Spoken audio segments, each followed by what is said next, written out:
சொல்லிட்டு பில்டிங் ஸ்ட்ராங்கா சொல்றாங்க. பேஸ்மெண்ட் என்ன தெரியுங்களா? அதாங்க அவங்க அன்பு. எல்லாரும் செங்கலுக்கு பதிலா அன்பு. எப்ப கொஞ்ச நேரம் நீ பேசி பில்டிங் வளர்ந்துரும். அன்பா பேசுப்பா. என்னது இது?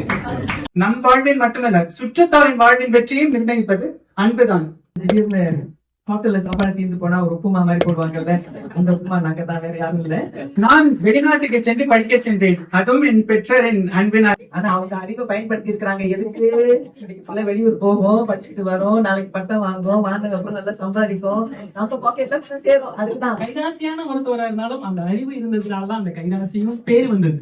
அன்பு மட்டும் இருந்ததுன்னா பேர் வராது. இது எதிரணி சொல்லட்டும். ஏன் நம்ம எங்க அம்மா எங்களுக்கு பாசம் கொடுக்கலையா, இல்ல உங்க அம்மா அப்பா பாசம் கொடுக்கலையா? நம்ம படம் பாக்குறோம்ல, மெரசல்ல நம்ம தளபதி சொல்லுவாரு 5 ரூபா மருத்துவர்னு. அதே மாதிரி தமிழகத்துல ஒரு 10 ரூபா மருத்துவர் இருக்காங்க. இதெல்லாம் எதுக்குங்க? எல்லாம் அன்பாலதான். படிச்சது போதும், நீ போய் தூங்கு, ஏன் சும்மா படிச்சுக்கிட்டே இருக்க, கொஞ்ச நேரம் உட்காரு அப்படின்னு சொல்றோமா இல்லையா? இது என்னது? அன்பா அறிவாங்க. அதனால்தான் வாழ்க்கை பூரா முதலாக வரணும்னே சொல்லி படிப்பேன். ஆனா அதுக்கு அடிப்படை காரணம் அவங்களுடைய எதிர்பார்ப்பு. அன்புதான் காரணம், அன்புதான். ஆனா அறிவாளி ஆயிட்டேன் நானு அப்படின்னு சொல்லிக்கிறேன். கைராசிக்கார மருத்துவர் பார்த்துதானே நம்ம போறோம் அப்படின்னாங்க. அம்மா, அந்த கைராசிக்காரங்கிற பட்டம் வாங்குறதுக்காக அவர் பின்னாடி எவ்வளவு தொலைக்காட்சிக்கு செலவு பண்ணாருன்னு அவருக்கு தான் தெரியும். வாழ்க்கைங்கிறது அன்பு மட்டும் இல்ல. நான் உனக்கு அன்பா இருக்கேன், நீ எனக்கு அன்பாருன்னு சொல்லிக்கிட்டு இருந்தா வீட்டுல சோறு பொங்காது. அறிவு வேணும், அதுக்கு படிப்பு வேணும். பகைவர்களை நானும் வெல்வேன் அன்பினாலே, ஆனால் நண்பனிடம் தோற்றுவிட்டேன் பாசத்தாலே.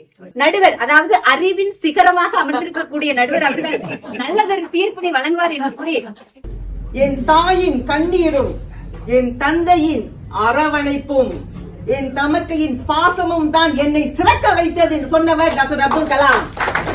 எனக்கும் 60 வயசு ஆயிடுச்சு, அதுக்கு மேலேயே ஆயிடுச்சு. ஆனா இன்றும் 16. என் தாயின் காலடியில் சொர்க்கம் இருக்கிறது சொன்ன அந்த நபிகள் நாயகம். குழியில விழுந்த யானையால எழுந்து வெளியில வர முடியல.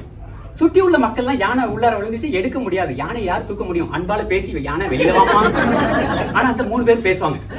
ஒரு குடும்பம் நடத்துறதுக்கே அறிவு தேவைப்படுகிறது அப்படின்னா, நான் என் மனைவிட்ட போய், ஏமா நான் உங்ககிட்ட அன்பா பேசுறேன், இந்த வாரம் நான் உனக்கு கொடுக்க வேண்டிய காசை நீ எடுக்க நான் தரல அப்படின்னா என்ன ஆகும்? அடி விழுறதுக்கு முன்னாடி ஏன்டா உனக்கு அறிவு இருக்கான்னு கேட்பாங்களா? உன் அன்பை தூக்கி அங்க எங்கேயாவது போடு, கொடுக்க வேண்டியதை கொடுத்துட்டு நீ பேசு சொல்லுவாங்களா? இல்லையா நண்பர்களே? பில்டிங் ஸ்ட்ராங், பேஸ்மெண்ட் வீக், அதெல்லாம் வேண்டாம். பில்டிங்கும் ஸ்ட்ராங்கா இருக்கணும்னா பேஸ்மெண்ட்டும் ஸ்ட்ராங்கா இருக்கணும்.